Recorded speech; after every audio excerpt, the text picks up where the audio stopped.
प्यारे भाइयों और बहनों, हमारे पास आज खुदा का नबूवत वाला भविष्यवाणी वाला वचन है।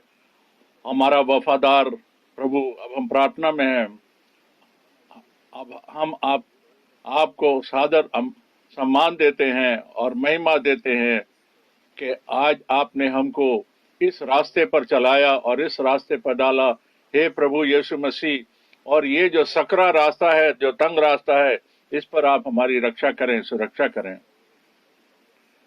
जिससे कि हम उन सारी बातों को छोड़ सकें और अलग रखें जो कि आपको पसंद नहीं है, जिससे कि एक दिन हम आपके सामने खड़े होकर के उन सफेद पोशाक में, सफेद कपड़ों में खड़े हो सकें। हे प्रभु, हम तो सिर्फ तेरी महिमा कर सकते हैं, तेरी प्रशंसा कर सकते हैं कि तू आज भी वैसा ही है और तू आज हमसे बात करता है, और आज भी तू हमसे बात करता है, और सिर्फ तेरे को ही, सिर्फ तेरी ही महिमा और धन्यवाद हुए। यीशु मसीह के नाम में मांगते हैं, आमीन। मैं भी भाई ब्रनम, भाई फ्रैंक भी आपको इस वक्त बहुत गर्मजोशी से आपका स्वागत करता हूं और संसार के एक कोने से दूसरे कोने तक के लोगों का स्वागत करता हूं। और जो भी खादिम हैं, जो सेवा करने वाले भाई हैं, मैं उनसे दरख्वास्त करता हूं कि उस परमेश्वर के वचन को, खुदा के कलाम को ऐसे ही पहुंचाएं, ऐसे ही बांटें जैसा कि वो लिखा है, बगैर किसी गलत अनुवाद के। और हम जो भाई केलर ने अभी पढ़ा,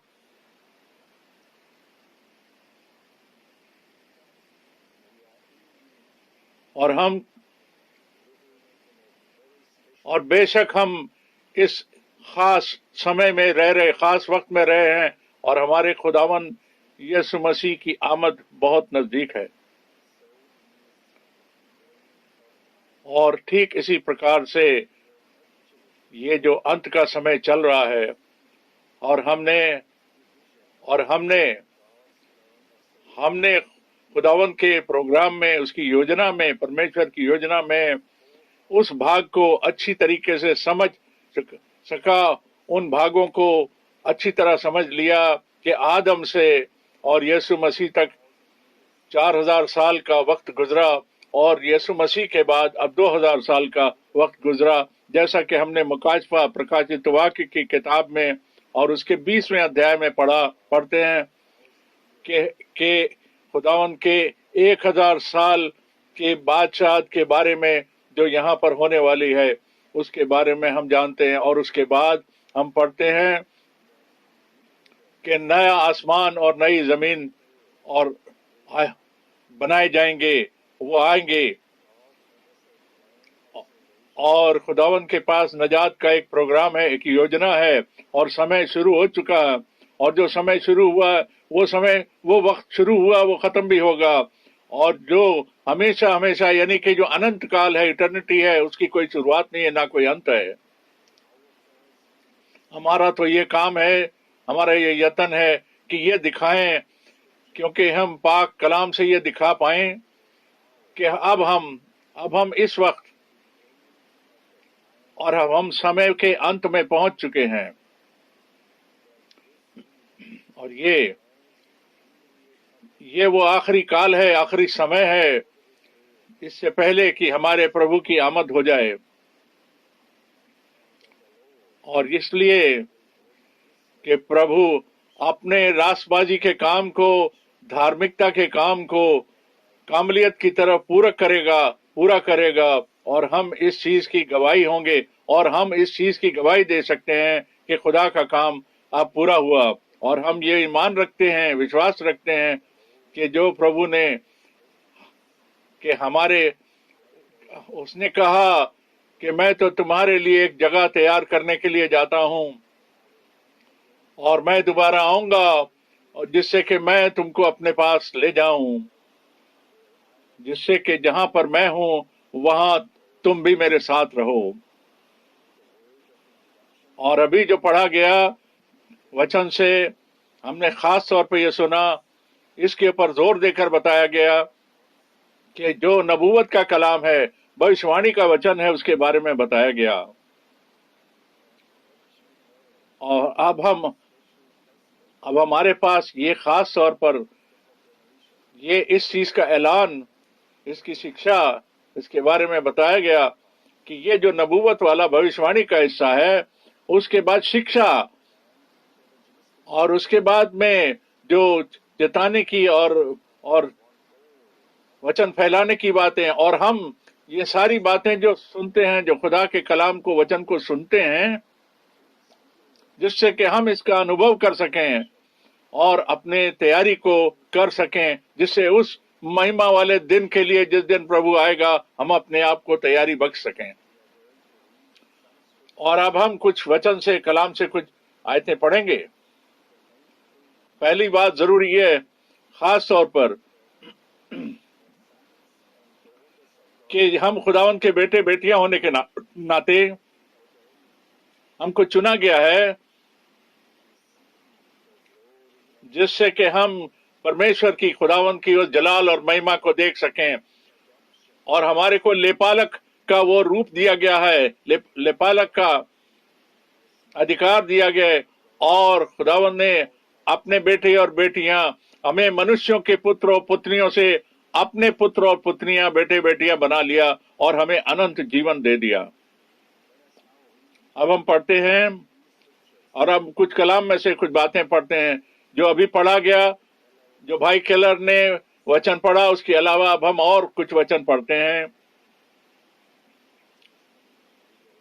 अब हम पढ़ते हैं, हम रोमियो एक और पहली और दूसरी आयत। रोमियो 1 पहली और दूसरी आयत।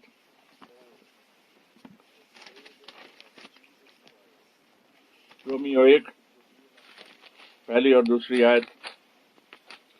पौलुस को और उससे जो यीशु मसीह का दास है और प्रेरित होने के लिए बुलाया गया और परमेश्वर के उस समाचार के लिए अलग किया गया, जिसकी उसने पहले से ही अपने भविष्यद्वक्ताओं के द्वारा पवित्र शास्त्र में, देखिए यहां खुदा के हर कलाम के हर वचन को खास तौर पे समझें, एक एक उसका, इस पर ईमान लाएं और खुदावन का धन्यवाद करें, शुक्रगुजारी करें। और देखिए यहां पर पौलुस उस बुलाहट के बारे में बात कर रहा है जिसके लिए बुलाया गया, और उसको बताया, उसने वो ये बता सकता था कि ये बुलाहट कैसे हुई, कहां हुई, कैसे हुई, जब किस तरीके से उसको इस सेविकाई के लिए, इस खिदमतकारी के लिए बुलाया गया। और वो वाली बात जो कि जो बता रहा है कि वो उस कलाम को, उस आत्मिक कलाम को, जो उद्धार का कलाम है, नजात का कलाम है, जो कि खुदावन ने नबूवत करवाई थी पुराने अहदनामे में अपने अपने नबियों के द्वारा, जो खुदावन ने पहले से ही कहलवा दिया था, क्या वो इतना महान नहीं, क्या वो इतना अद्भुत नहीं कि खुदावन ने उसको पहले से ही अनाउंस कर दिया, और उसको उसका वादा भी पहले से ही नबियों के द्वारा, नबियों के जरिए से कर दिया, और हर चीज में, और उसने बता दिया कि बाद में क्या होने वाला है, और खुदावन की योजना में, खुदावन के प्रोग्राम में क्या क्या शामिल है।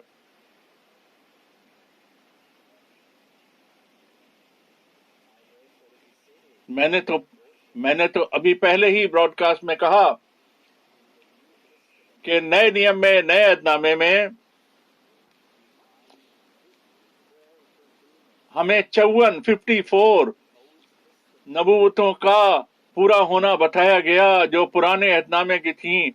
वो सारी चीजें जो पहले से बताई गई थी,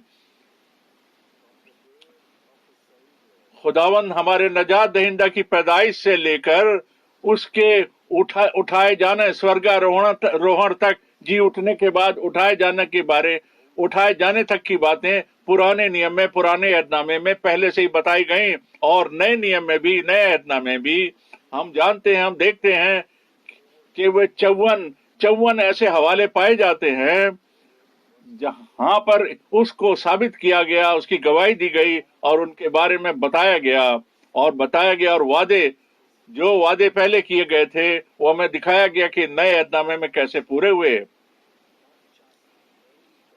ये नहीं कि कोई और गवाही या कोई और समाचार, बल्कि वो समाचार, वो सुसमाचार जो जिसका ऐलान खुदावन ने पहले से ही अपने पाक नबियों के द्वारा करा दिया था, हम उसकी बात कर रहे हैं।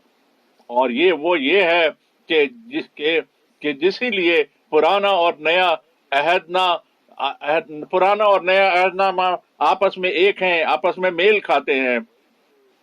हम खुदावन के बड़े हद शुक्रगुजार हैं, धन्यवादी हैं कि कुछ और बातें हम सुनते हैं। अब देखिए जो हमने वर्ड ऑफ इंट्रोडक्शन में पढ़ा भी है। देखिए अब हम पढ़ते हैं दूसरा पत्रस 1 और 16 आयत। दूसरा पत्रस 1:16 को अब हम पढ़ते हैं। दूसरा पत्रस 1:16, क्योंकि जब हमने तुम्हें अपने प्रभु यीशु मसीह के कुव्वत का, सामर्थ का, आगमन का समाचार दिया था, तो वो चतुराई से गढ़ी हुई कहानियां नहीं थी, वरन हमने आप ही उसके जलाल को खुद देखा था। और देखिए आई विटनेस, यहाँ पर आंखों देखे गवाह, कान से सुने हुए गवाह, उनको क्या हुआ, उन्होंने कैसे सुना, कैसे देखा। हमने कोई किस्से कहानियां, गढ़ी हुई कहानियां नहीं बताई, हमने कोई इंसानों की बनाई हुई कहानियां नहीं बताई, पतरस बता रहा है, पर हमने तो खुदावन के पाक कलाम, पवित्र शास्त्र में से पवित्र वचन की बातों को सुनाया।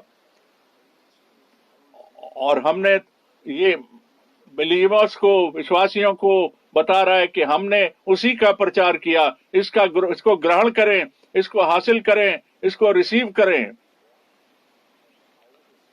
कि किस तरीके से पवित्र वचन हमको बताता है। और दूसरा पत्रस पहला बाब और उसकी 19 ए को पढ़ेंगे।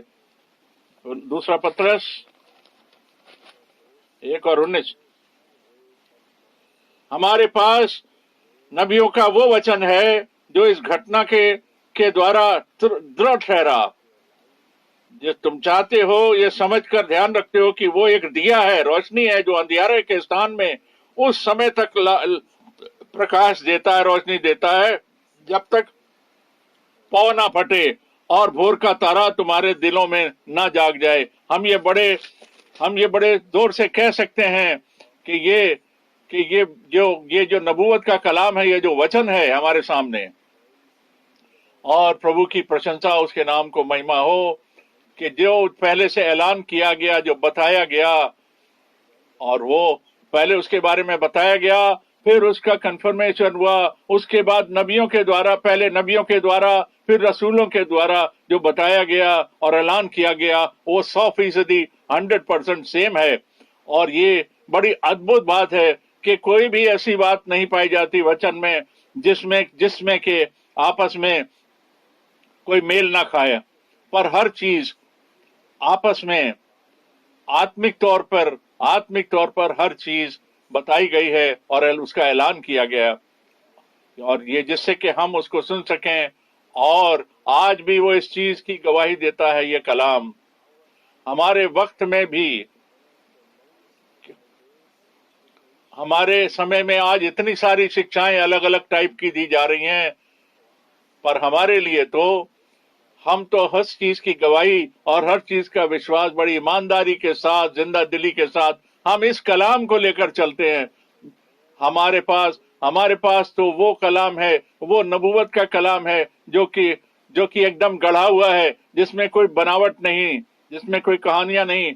ये तो हमारी जागीर बन चुका है, हमने इसको पा लिया है, हम सिर्फ इसके बारे में बातें नहीं करती, पर ये हमारी जागीर बन चुका है, ये हमारे पास है, और हमने इसे ग्रहण कर लिया, जो कि प्रभु ने अपने वचन में, अपने कलाम में पहले से ही बता दिया, और आज हम उस चीज के अधिकारी भी हैं। प्रभु यीशु के साथ में हम भी उन बातों के अधिकारी हैं जिसका अधिकारी वो ठहरा, और आत्मिक तौर पर ये हमारे लिए सच्चाई बन गया है और हमारे लिए हमारे उद्धार का कारण बन गया है। और ये बातें उद्धार की जो इसमें लिखी हैं ये हमारे लिए भी वैलिड है, और अब हम इन सारी चीजों को प्राप्त भी करते हैं और विश्वास के द्वारा ग्रहण करते हैं, रिसीव भी करते हैं। और खुदावन के नाम और हमारा खुदावन जो नजात दहिंदा हमारा खुदावंद है उसके द्वारा अब हम पढ़ते हैं दूसरा पत्रस पहला बाब और उसकी 20वीं आयत पढ़ते हैं। दूसरा पत्रस 20वीं आयत को पढ़ते हैं। और तुम ये पहले से जान लो कि पवित्र शास्त्र की कोई भी भविष्यवाणी या नबूवत किसी के अपने विचारधारा से या अपनी मर्जी से पूरी नहीं होती। आमीन। यहां पर भी ये भी देखिए, इसको भी दिल से लगाएं, दिल से रिसीव करें, और हमें बड़ी ईमानदारी से कहना पड़ता है, सोचना चाहिए। जितनी भी मसीही बातें हैं, बाइबल की जो बातें हैं, बाइबल के जो बातें हैं, उनको कई बारी अनुवाद किया जाता है, फिर अनुवाद किया जाता है अपनी मर्जी से। पर कोई भी नबूवत, कोई भी भविष्यवाणी जो है वो किसी प्राइवेट तौर पर, व्यक्तिगत तौर पर उसका हम अपने आप से अनुवाद या उसके हिसाब से हम अपनी शिक्षा या डॉक्ट्रिन नहीं बना सकते। पर जिस पे जोर दिया गया वो बात यह है कि जितनी भी भविष्यवाणियां हैं, नबूवतें हैं, वो अपने आप में पूरक होती हैं, वो अपने आप में पूरी होती हैं। इनका अलग तरीके से अनुवाद नहीं किया जा सकता। इनको तो अपने फुलफिलमेंट में, अपने पूरे होने में कलाम के द्वारा ही समझने और सीखने की जरूरत है। और वो वादे जो, जैसे कि खुदावन की पहली आमद के बारे में जो बताया गया था कि कौन उसको आएगा, जो कि एक जंगल में पुकारने वाले का एक शब्द सुनाई दे रहा है, और मेरे और खुदावन के आने के लिए रास्ता तैयार कर, ये भविष्यवाणी थी। और उसने कहा था, मैं अपने सेवक को, मैं अपने मैसेंजर को भेजता हूं कि वो मेरे आने से पहले मेरी राह तैयार करे। और इसके लिए कोई इंटरप्रिटेशन की जरूरत नहीं, ये तो यशाया ने पहले से ही बता दिया था, मलाकी ने भी इसके बारे में बता दिया था। और नए नियम के अंदर, नए अहदनामे के अंदर ये सारी भविष्यवाणियां पूरी हो गई, कंप्लीट हो गई, पूरक हो गई। और इनको अपना कंफर्मेशन, इनका पूरक होना साबित कर दिया गया नए अहदनामे के अंदर। हम इसके बारे में जोर देकर बताएं कि हमारे वक्त में भी कोई भी ऐसी भविष्यवाणी या नबूवत कलाम की ऐसी नहीं है। हमारे को ये इस चीज की इजाजत नहीं देती कि हम कोई व्यक्तिगत या पर्सनल अनुवाद या चिल्ड्रन या शिक्षा इस बारे में दे सकें। जो खुदावन का सच्चा खादिम है और खुदावन का सच्चा बिलीवर है, वो तो इस कलाम की ओरिजिनल और खास उन बातों पर यकीन करता है, और वो खुदावन के कलाम को, खुदावन की योजना को, प्रोग्राम को पूरे होते हुए भी देखेगा। खुदावन का बहुत धन्यवाद हो। और उसने हमें बिल्कुल साफ तरीके से अपने वो वादे बताए हैं। अपनी दूसरी आमद के बारे में उसने सारी बातें और सारे वादे हमें खास तौर पे सफाई से बताए हैं। और उसने ये भी बताया कि देखो, मैं तुम्हें एलिया नबी को भेजूंगा, और उस वक्त और खुदावंत के महान और भयानक दिन के आने से पहले एलिया को भेजूंगा। आप देखिए, अब इस समय में, इस जो उद्धार का समय जो एकदम निकट आ गया, नजदीक आ गया, जिससे कि पहले कि महान और वो भयानक दिन खुदा का आ जाए, यहां पर एक बाइबल का संदेश पहले जाना जरूरी है। और जब पतरस इस बारे में जोर देकर कहता है कि हमारे पास एक बड़ा दृढ़ और गढ़ा हुआ वचन है, मेरे भाई और बहनों, हम भी आज वही बात कहते हैं, हम भी उसी बात को दोहराते हैं। हमारे पास भी खुदावंत का वो पक्का कलाम है, मजबूत कलाम है कि खुदावंत ने एक खुदा ने कहा कि वो एक नबी को भेजेगा। उसने पहले यूहन्ना बपतिस्मा देने वाले को नबी के की तरह भेजा था, और उसका भी प्रॉमिस था, उसका वादा था। इसी तरीके से हमारे वक्त में भी वादा किया हुआ नबी, और हम ये कई बारी और बार बार हम कई बार इस बात को जोर देकर कहते हैं कि खुदा ने अपने उस वादे को पूरा किया, और उसने और आत्मिक आत्मिक तरीके से उसने भाई ब्रैनम को हमारे समय के अंदर नियुक्त किया और बुलाया, और जिससे कि ये आत्मिक कलाम, ये आत्मिक वचन, आत्मिक संदेश हमारे लिए उसने भेजा नबी के द्वारा। इसलिए क्योंकि ऐसा लिखा है, जैसा अमाल के 3 बाब में लिखा हुआ है, जैसा लिखा है कि हमारे हमारे प्रभु का स्वर्ग में आसमानों में रहना तब तक जरूरी है, तब तक रुके रहना जरूरी है, जब तक कि ये जो खुदा का बोला हुआ कलाम है, उसने उसने नबूवत जो करवाई अपने नबियों के द्वारा, और ये सारे कलाम को उसने पेश किया, जब तक ये पूरा ना हो जाए तब तक हमारा प्रभु जो है वो स्वर्ग में रुका रहता है, जब तक कि वो सारी चीजें पूरी ना हो जाए, कंप्लीट ना हो जाए, पूरक ना हो जाए। और खुदावन ने ये बताया, और उसने खुदावन ने भाई ब्रैनम को एक नबी की हैसियत से भेजा। ऐसा नहीं कि वो कोई टीचर बना के या शिक्षक बना के भेज दिया, या कोई फार्मूला प्रीच करने वाला बना के भेज दिया, नहीं, एक नबी बना के भेजा। उसने खुदा के कलाम को, नबूवत के कलाम को उसने उस दीपदान के ऊपर रखा, और हाँ, हम उस सारी बातचीत को कलाम के अनुसार से सामने रखते हैं, और खुदावन के कलाम को लोगों के सामने रखते हैं। आमीन। अब हम देखिए, फिर पढ़ते हैं, देखिए कुलोसियों 1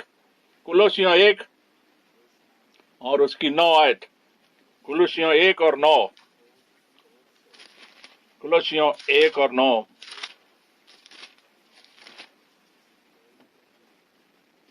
इसलिए जिस दिन से हमने ये सुना, हम भी तुम्हारे लिए प्रार्थना और विनती करना नहीं छोड़ते कि तुम सारे आत्मिक ज्ञान और समझ सहित परमेश्वर की इच्छा की पहचान में पूरे होते जाओ।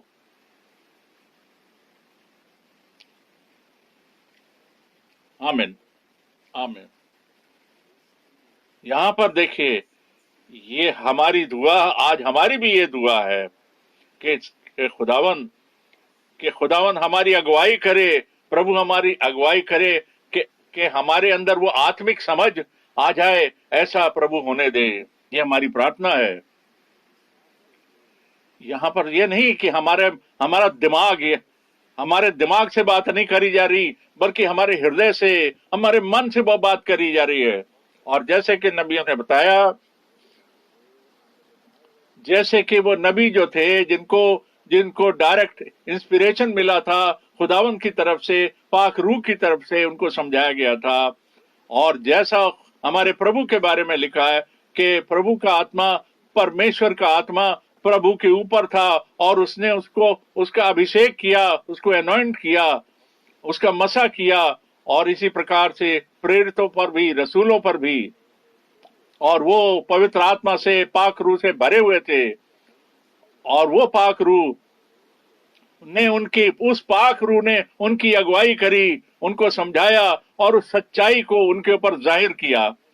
और सारे प्रभु के दिमाग में, वो सारे विश्वासी और ईमानदार लोग प्रभु के जहन में था, जिससे कि प्रभु ने वो वाली बातें उनके दिलों में भी, और सेम आत्मा, वही रूह, और वही आत्मा ने सबको ज्ञान दिया, उसी ने मुकाशफा दिया, जिससे कि वो सारी बातें और खुदावन की आत्मा के द्वारा वो पूरी की जाए।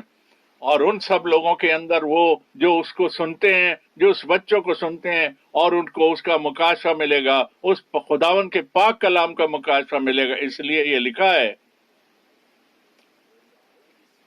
कि जब पवित्र आत्मा आता है, तो वो आकर के तुम्हारे को उस सारी सच्चाई में, पाक रूह आकर तुम्हें सारी सच्चाई में तुम्हारी लीडिंग करेगा, तुम्हें समझाएगा। आज हम इस चीज का अनुभव कर रहे हैं, इस चीज को देख पा रहे हैं अपनी जिंदगियों में। हम सारी की सारी शिक्षाओं में से बुला लिए गए हैं, बाहर निकाल लिए गए हैं, उन सारे डिनोमिनेशंस में से, उन सारी शिक्षाओं में से प्रभु ने हमको बाहर निकाला है और उस सच्चे कलाम की ओर प्रभु हमको ले आया, वापस उस कलाम में ले आया खुदावन, जो उसने नबियों के द्वारा हमारे को लिख कर दिया और जो उसने पुराने और नए नियम में कलाम लिखवा कर दिया।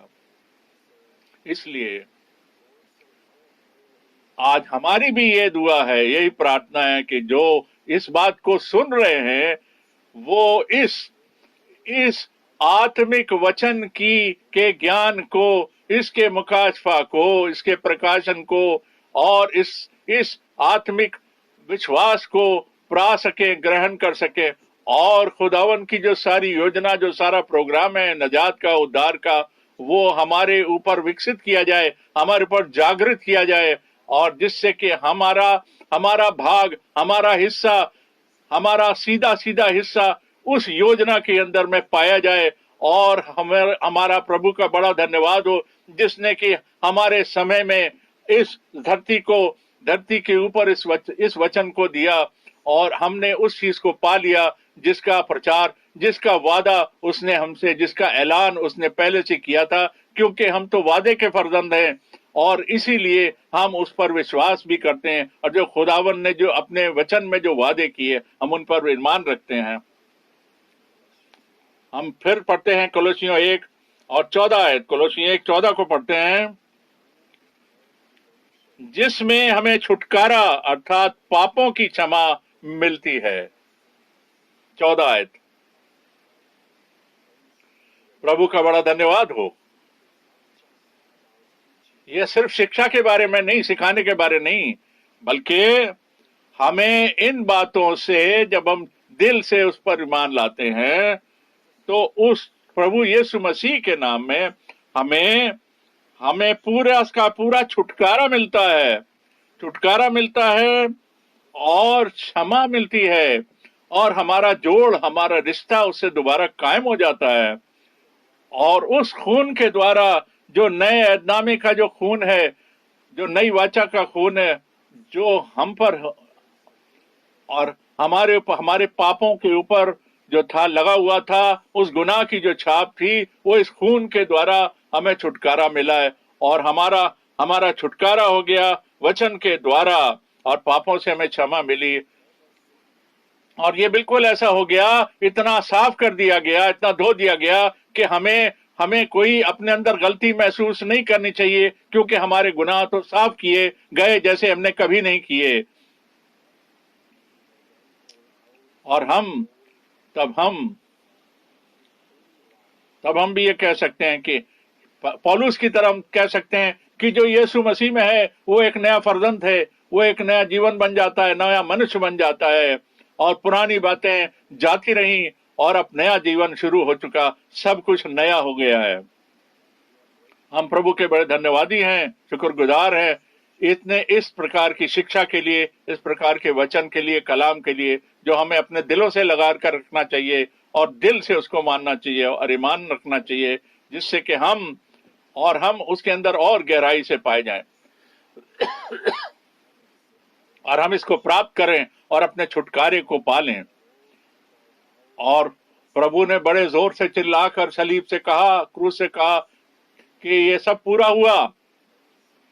प्रभु का बड़ा धन्यवाद हो इस बात के लिए जो उसने कहा। हम कोलोसियों 1 अब हम उसकी 22वीं आयत को पढ़ते हैं।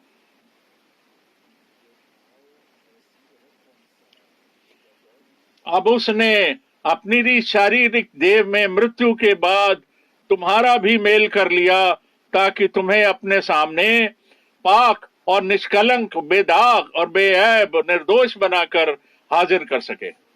आमीन। देखिए कितना सामर्थी, कितने कुव्वत वाला वचन है, ये कितनी जबरदस्त शिक्षा और बुलाहट है। और पौलुस ये कह सकता था, इसको बता सका पौलुस, इसका बयान कर सका कि हमारा तो पूरा का पूरा उद्धार हो गया, संपूर्ण उद्धार हो गया और हमको निष्कलंक और निर्दोष यानी बेदाग और बेऐब खुदा उनके सामने पेश किया। और जो पुरानी बातें थी वो पुरानी बातें अब नहीं रहीं, और जो पुरानी बातें थी ये पुरानी बातें अब नहीं रही। अब तो जो खुदावंद ने यीशु मसीह के द्वारा हमारे लिए किया, अब सिर्फ वही हमारे ऊपर अप्लाई होता है, वही लागू होता है, और वो ये है। इसलिए हम अपने प्रभु का बड़ा धन्यवाद करते हैं, शुक्रगुजार करते हैं कि मैं ये चाहता हूं कि ये आयत दोबारा पढ़ी जाए, यानी कि कोलोसियंस 1:22 दोबारा पढ़ी जाए। प्लीज इसको आप ग्रहण करें, इसको आप सीखें, समझें और इसे माने और इसे रिसीव करें और इसको मान ले और ग्रहण कर लें कि वो वचन जो है ये अब हम दोबारा पढ़ रहे हैं। कोलोसी 1:22 हम दोबारा पढ़ रहे हैं। अब हमने उसकी शारीरिक देह में मौत के द्वारा, यानी जिस्म में उसकी मौत के द्वारा तुम्हारा मेल कर लिया, ताकि तुम्हें उसके सामने पाक और बेदाग और बेऐब बनाकर उपस्थित कर सकें, यानी कि प्लेस कर सकें। अब विश्वास में इस बात को माने और कहे, ये प्रार्थना खुद भी बोले, हे प्रभु मैं तेरा धन्यवाद करता हूं कि तूने अपना खून मेरे लिए बहाया, ताकि उससे तूने मेरा अपने से उस देह के उस लहू के द्वारा मेरा मेल करा लिया, जिससे कि मैं बेदाग और बेऐब तेरे सामने खड़ा हो सकूं। हमारा सेवियर, हमारा नजात दहिंदा इस जिस्म में आया, वो ऐसे जिस्म में आया, आकर के उसने अपना खून बहाया और वो जो आत्मिक लहू था वो उसने बहाया, और उसने हमारा छुटकारा किया, और उसने हमारे सारे के सारे गुनाह गलतियों को उसने माफ किया। और हमको इसलिए उसने ऐसा किया कि हम बेदाग और बेऐब उसके सामने पेश किए जाएं, उसके सामने हम खड़े हो सकें, खुदावन के सामने हम छुटकारा पाए हुए पाक लोग बन करके पेश किए जाएं, जिनके गुनाह माफ किए गए और प्रभु के बेटे और बेटियां उसकी संतान होकर पेश किए। इसके लिए हम बड़े आभारी हैं। आगे पढ़ते हैं, कोलोसियों 1 और 15 आयत को पढ़ते हैं। कोलोसियों 1:15, वो तो अदृश्य यानी ना दिखने वाले खुदावंद का रूप है, उसकी इमेज है, और सारी सृष्टि में पहला होता है, सारी कायनात में पहला है। हमारा प्रभु, हमारा जो छुटकारा देने वाला नजात दहिंदा है, वो तो सब कुछ है, सर्व है, वो सर्वे सर्वा है, और वो तो पहलौटा है। पर हम तो उस पहलौटे की कलीसियां हैं, जैसा ये कितना साफ साफ बताया गया, जो से इब्रानियों में साफ साफ बताया गया कि वो जो हम सारे भाइयों में वो पहला होता है, और हमने उस बर्थ राइट को और जीवन के अधिकार को पाया है, और हम भी नए सिरे से पैदा हुए हैं। और प्रभु का बहुत बहुत धन्यवाद हो इस बात के लिए, इस वचन के लिए। हमारे प्रभु ने सिर्फ यही नहीं कहा, उसने ये नहीं कहा कि हमें उसने खास तौर पे कहा कि हमें नए सिरे से पैदा होने की जरूरत है, वरना यही नहीं कहा सिर्फ उसने ऐसा दिखाया, पर उसने ये भी बताया कि हमें पैदा कैसे होना है। इस बात को हमें किस प्रकार से ग्रहण करना है। और जैसा हमारे प्रभु के साथ था, और वो जो हमारे साथ ये जो वचन है ये देहधारी हुआ, ये हमारे पास आया, और वो पहलौटा बन करके हमारे पास आया, और उसने हमारे को ये अधिकार दिया, ये जीवन का लेपालक होने का अधिकार दिया, जिससे कि हम उसके भाई कहलाए प्रभु के। और हमारे प्रभु यीशु को सारा धन्यवाद, सादा आदर और सम्मान मिले। मेरे भाई और बहनों, याद रखें, इसको ग्रहण करें, इसको मान लें, इसको रिसीव कर लें। ये वो आत्मिक सच्चाई है जो कि प्रभु का, हम जिसके लिए प्रभु का धन्यवाद करते हैं। अब लिखा है, अब देखिए, अब हम रोमियो 8 और उसकी 29 आयत, रोमियो 8 और 29।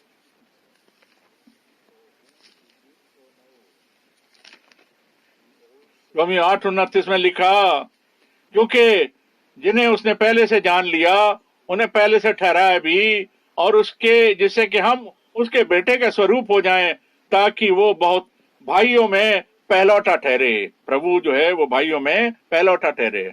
आमीन। अब हम और क्या प्रभु कर सकता था हमारे लिए? उसने सब कुछ कर दिया। और मैं फिर बार बार कहता हूं, मैं बार बार जोर देकर कहता हूं, ये सारे वचन, इन आयतों को बार बार पढ़ें। ये बिल्कुल ऐसा ही है कि हमको खुदावंद ने पहले से ही ठहराया और इस चीज को कामिल बना दिया कि हम खुदावंद, जो हमारा खुदावंद है, उसके रूप में, उसके स्वरूप में, कि हमारे जो जिस्म है ये बदल जाएं और उस आत्मिक बॉडी में बदल जाएं, तब हम उसके साथ उस महिमा में पाए जाएंगे।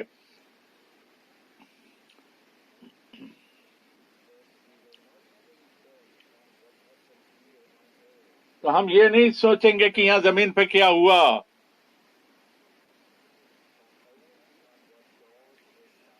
सिर्फ हम इस बात को जानेंगे कि खुदावंद ने हमारे लिए क्या किया। हम फिर एक बारी कहते हैं, जैसा अभी हमने पढ़ा, कि जिनको उसने पहले से जाना उसने उनको पहले से ठहरा भी दिया, और उसने हमें पहले से ठहरा दिया जिससे कि हम उसके रूप में, उसके स्वरूप में पाए जाएं। और ये जरूर होगा, और ये जी उठने के वक्त होगा। प्रभु का बड़ा धन्यवाद हो हर बात के लिए जो पहले से बता दिया गया। और यहाँ ये पहले से बता दिया गया कि खुदावन ने हमें ये पहले से बता दिया अपने पाक कलाम में, इसलिए ना सिर्फ कि खुदावंद वापस आएगा, बल्कि उससे पहले क्या होगा ये उसने बता दिया, और तब क्या होगा, जब प्रभु आएगा तब क्या होगा, ये सारी बात उसने खुलासा करके बता दिया कि जो यीशु में जो मर गए थे, उसके नाम में जो मरे थे, वो जी उठेंगे, और हम जो उस वक्त जिंदा रहेंगे, हमारे भी जिस्म बदल दिए जाएंगे, और एक ही पलक झपकते हुए एक ही क्षण में ये सब हो जाएगा, और हम एक साथ प्रभु में ऊपर उठा लिए जाएंगे बादलों में। इसलिए हम प्रभु का धन्यवाद करें कि खुदावंद की इस योजना का धन्यवाद करें, शुक्रगुजारी रखें कि बहुत सारी बातें हैं इस वक्त, अभी दाएं और बाएं बहुत सारी बातें हमारे समय में हो रही हैं। हम जानते हैं, हम देख रहे हैं कि ये बिल्कुल अंत का समय है, और प्रभु ने बताया था, खास तौर पर वो बातें हैं जो मत्ती 24 में उसने कहा था, जो ये हमारे सामने इस वक्त बिल्कुल चश्मदीद दिखाई दे रहा है, कि लड़ाइयां और बीमारियां, विपत्तियां और बहुत सारी बातें जो वहां लिखी हैं वो हमारे सामने हो रही हैं।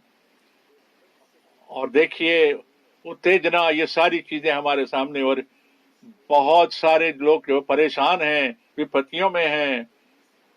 ये वो परिस्थितियां हैं जो हमारे सामने होने के लिए बताई गई थी। प्रभु के आने के पहले ये सारा बताया गया था कि ऐसा होना है, पर इनका होना जरूरी है, जिससे कि खुदा का कलाम जो है वो पूरा हो सके, पूर्ण हो सके और कामिल हो सके। और उसने कहा, जब तुम ये बातें होते हुए देखो तो अपने सिरों को ऊपर उठाओ, ऊपर ऊंचा उठाओ, जिससे कि तुमको ये पता चल जाए कि अब तुम्हारी नजात, तुम्हारे उद्धार का काम बिल्कुल नजदीक है। प्रभु हमारी आंखों को खोले और हमारे कानों को खोले और हमारी समझ को खोले, और फिर ये सारा की सारा उन बातों के बारे में जैसे मत्ती 24 में बताया गया। और 3 सवाल जो पूछे गए प्रभु से, और प्रभु से 3 सवाल पूछे गए, ये कब होगा, यानी कि मंदिर कब बनेगा, वो हैकल कब बनेगी, ये नहीं और जब ये भी बता दिया था कि एक पत्थर पे पत्थर नहीं रहेगा और तेरी आमद कैसे होगी, और फिर और ये समय का अंत कब होगा, ये 3 सवाल तो प्रभु से पूछे गए।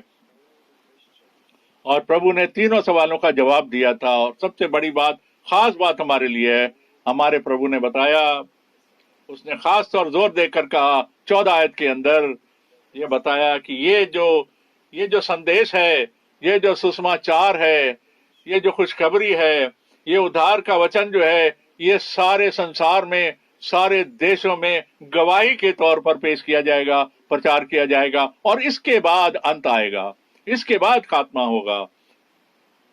और आप सब जो इस अंत के समय को के संदेश को बिलीव करते हैं और भाई ब्रैनम की मिनिस्ट्री को जानते हैं कि खुदावन ने किस तरीके से कलाम को खुदावन ने उसके सामने खोला और उसको क्या बुलाहट दी, और उसने उस क्या बुलाहट उसको दी, और किस तरीके से खुदावन ने और उसके 1000 से भी ऊपर सरमन्स में, वचनों में उसने इस चीज को बताया। और उसने इन सारी चीजों को के बारे में बताया कि ये सारी चीजें जो खुदावन ने बताई थी वो हमारे समय में हमने होते हुए देखी, और प्रभु का वचन, खुदा का कलाम हमारे सामने कामिल हुआ और हमारे सामने प्रकट हुआ, और हमारी आत्मा में, हमारी देह में और हमारी रूह के अंदर, हमारी जान के अंदर समा गया, और हमारे सामने ये सब पूरा हुआ। जैसे प्रभु ने 14 और 12 के अंदर कहा, यूहन्ना 14:12 में कहा, ये जो काम मैंने किए हैं तुम भी ये काम करोगे और इनसे भी ज्यादा काम करोगे। और मैं तो प्रभु के अपने पिता के पास जाता हूं, और सब कुछ हो चुका, हमारे समय में हो चुका, हम जानते हैं। और मैं प्रभु का बड़ा शुक्रगुजार हूं कि मैं इन चीजों का आंखों देखा गवाह हूं और कान से सुने हुए का गवाह हूं कि 10 साल तक मैंने भाई ब्रैनम की उस सेवकाई को, खिदमत को जाना। मैंने उन सारी चीजों की व्यक्तिगत तौर पे, शख्सी तौर पर मैं गवाही दे सकता हूं। मैं प्रभु का धन्यवाद करता हूं कि उसने मुझे अपना फजल दिया, अनुग्रह दिया। और इस बात का खास तौर पे जो हम जोर देकर यहां कह रहे हैं कि ये जो साल्वेशन का डिवाइन मैसेज है, आत्मिक वचन जो है, ये सारी बाइबल की शिक्षाएं, और जैसे खुदावन के बारे में, बैप्टिज्म के बारे में, लॉर्ड सफर के बारे में, और पाप कहां से आया, खुदावन ने ये सारी की सारी बातें कलाम के अनुसार, वचन के अनुसार भाई ब्रैनम की सेविकाई के द्वारा बता दिया। और ये कोई सिखाने वाले शिक्षक थे नहीं, वो सुधार करने वाले नहीं थे, वो तो खुदा की तरफ से भेजे हुए एक मनुष्य थे, एक इंसान थे, और खुदा ने उनको नबी के तौर पर हमारे सामने पेश किया। और वो नबी थे, और उन्होंने ये बताया कि खुदावन का जो कलाम है, कि खुदा का जो कलाम है, उसको लेकर वो हमारे सामने आए। और अब हमारे सामने ये अवसर है, ये मौका है कि हम इस कलाम को बाइबल के अनुसार सारी दुनिया में जो खुदावन ने हमको दिया, और जो खुदावन ने सब कुछ नया करके हमें दे दिया, भाई ब्रैनम की मिनिस्ट्री के द्वारा जो उसने सब कुछ हमारे पर खुलासा करके सफाई से समझा दिया कि पुराने अदनामे में और नए अदनामे में क्या क्या बताया गया और कैसा किया। जो नबियों ने पुराने अदनामे में बोला, रसूलों ने नए अदनामे में बोला, ये सारी बातें और उन रसूलों के अमाल सब हमारे सामने उस दीपदान पर, यानी लैंप स्टैंड पर, उसकी लाइट में सामने रख दिया गया। और ये सारा कुछ जो अब हो रहा है हमारे सामने, आज जो मसीह जगत में, मसीह संसार में जो चल रहा है, और वहां पर वो पानी पानी पानी में हाथ डुबो करके और 3 बारी माथे पर पानी लगा देते हैं बपतिस्मे के तौर पर। पानी का बपतिस्मा और पानी का बपतिस्मा और जो जो आत्मा का बपतिस्मा है वो एक साथ है। और प्रभु ने कहा था कि जाओ, जो विश्वास करे और बपतिस्मा ले उसका उद्धार होगा, और जो विश्वास ना करे उसका उद्धार नहीं होगा। और फिर पहला सरमन आता है पतरस का, और उसने कहा कि तौबा करो और यीशु मसीह के नाम में बपतिस्मा लो। खुदावन यीशु मसीह के नाम में बपतिस्मा लो तौबा के बाद। और इसलिए जिससे कि इस बात का हमें कंफर्मेशन हो जाए, और ये दोनों बातें एक साथ हैं, पर सब कुछ बदल दिया गया है और अलग से एक गॉस्पेल प्रीच किया जा रहा है। और पौलुस ने कहा था, और जिसको खुदावन की तरफ से बुलाहट हुई थी उसने गलतियों के पहले बाब में यह कहा गया था कि अगर कोई आकर कोई और सुसमाचार सुनाए तो उसको श्राप मिले, उसको दंडित होए, वो कर्स में जाए। अगर कोई और गॉस्पेल कोई प्रीच करे तो उसको शाप लगे। अब देखिए, अब हम क्या कह सकते हैं कि वही सुसमाचार जो जो पौलुस ने बताया उन्होंने उसको बदल दिया, और उन्होंने अपनी अपनी शिक्षाएं और क्रीड्स और डॉक्ट्रिन ला करके प्रचार करना शुरू कर दिया। इसलिए यहाँ पर कितनी चेतावनी उनको दी जा रही है, कि वार्निंग दी जा रही है कि खुदावन ने अपने कलाम में बता दिया। और जो मुझ पर ईमान लाता है, जैसा कि कलाम ने कहा, हमेशा कहता है, जब वो वापस कलाम में जाता। अब हम पढ़ते हैं, एक और आयत पढ़ते हैं, मत्ती 12 बाब और 50वीं आयत। मत्ती 12 15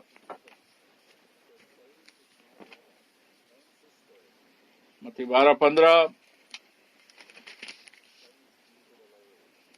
12 15 में लिखा है, और चौकस रहो, हर प्रकार से लोभ से बचा कर रखो, क्योंकि किसी और का जीवन उसकी संपत्ति से नहीं होता।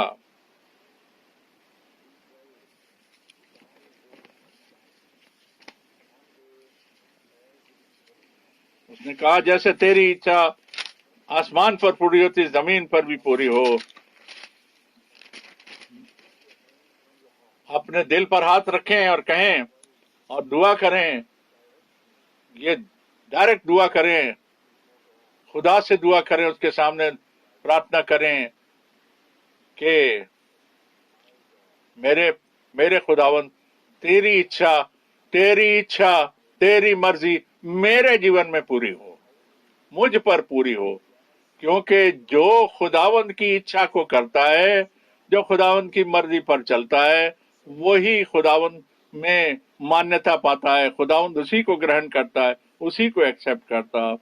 और देखिए, जो उसके कलाम में लिखा गया, हम खुदावंद का धन्यवाद करें कि अब हम आज एक ऐसे वक्त में रहते हैं जहां पर के अलगाव का वक्त है। खुदावंद हमें उन लोगों में से वापस बुला रहा है, और उन अलग अलग शिक्षाओं से, उन धर्मों में से वापस बुला रहा है, अपने कलाम में वापस बुला रहा है।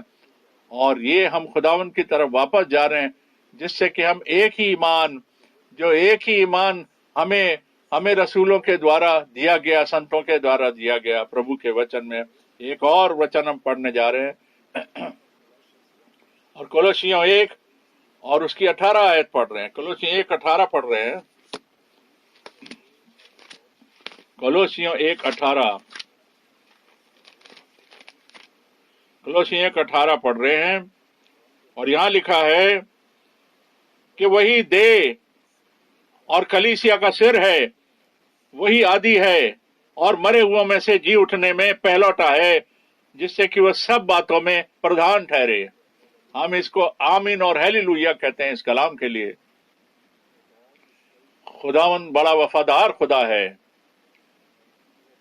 और हमने इस बात को जाना और माना है, और इस बात को मान लिया है कि उसका कलाम क्या कहता है, और उस खुदावन के सारे कलाम को, जो नजात का कलाम उसने हमारे लिए ठहराया, हमने मान लिया है। और हम सिर्फ रूह और सच्चाई में उसकी परस्तिश करते हैं, उसकी आराधना करते हैं। और मैं पूछता हूं कि सारे हम जरूर पढ़ें, मरकुस 7 और 7 को पढ़ें, कि मैं चाहता हूं कि आयत पढ़ी जाए, मरकुस 7 और 7, मरकुस 7 और 7 को पढ़ें, मरकुस 7 और 7। देखिए, अब हम खात्मे पर पहुंचते हैं इस आयत के साथ में, मरकुस 7 के साथ। और ये इस चीज से बड़ा डर लगता है, बड़ा डर लगता है इस बात से, पर प्रभु जानता है। प्रभु ने कह दिया कि वो व्यर्थ में मेरी उपासना करते हैं, व्यर्थ में, वो फालतू में मेरी उपासना करते हैं, वो ठीक से उपासना नहीं करते, क्योंकि वो मनुष्यों की आज्ञाओं को सिखाते हैं, क्योंकि वो इंसानों की टीचिंग को सिखाते हैं। उन्होंने जो जो मनुष्यों की शिक्षा है उसको उन्होंने अपनी शिक्षा बना लिया, और ये बिल्कुल सच्चाई है।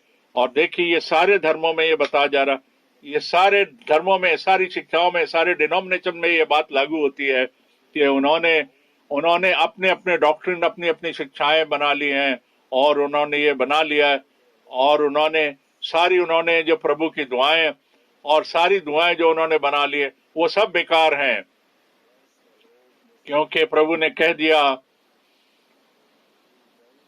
कि वो व्यर्थ में, वो फालतू में, वो बगैर मतलब के मेरी उपासना और परस्तिश करते हैं, जो खुदा को पसंद नहीं।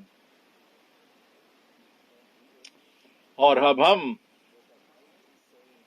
हम ये कहना चाहते हैं अपने खुदावन की उस खास बात से, कि जो सच्चे ईमानदार हैं, जो सच्चे, जो उसकी परस्तिश करने वाले हैं, वो सच्चाई में और रूह में होकर उसकी परस्तिश करते हैं। नो अपने बनाए हुए शिक्षाओं पर नहीं, दुनिया के बनाए हुए शिक्षाओं और विश्वासों पर नहीं, नहीं और दोबारा नहीं। वो कह रहा है बार बार कि वो बेकार में मेरी उपासना करते हैं और मेरी परस्तिश करते हैं। और फिर इसको इसको इससे इससे इससे ठोकर ना खाएं। पर मैं ये बता रहा हूं, पर अगर प्रभु को ये कहना था, सारी कलीसियाओं को, सारे चर्चेस को कहना था, और सारे मसीह संस्थाओं को ये कहना था, बेकार में, बेकार में, बेकार में तुम मेरी उपासना करते हो। और प्रभु हमें ये फजल बख्शे कि अब हम सब जो भी हमने सुना आज, और पहला पत्रस से उसके पहले बाब की, जैसा शुरू में पढ़ा, उसके पहले जो हमने पढ़ा, और उसके बाद जो हमने पढ़ा, और वो सारी बातें जो हमने पढ़ी, जिससे कि खुदावंद की परस्तिश हम आत्मा और सच्चाई में कर सकें, जिससे कि हमारी दुआएं खुदा के सामने पहुंच सकें, उसके सिंहासन पर पहुंच सकें और कामिल हो सकें। वही एक वाहिद खुदा, उसी को सारी महिमा और जलाल और प्रशंसा और आदर मिले, और हम सबको इस चीज में आशीष मिले, प्रभु यीशु मसीह के नाम में। हालेलुया, आमीन।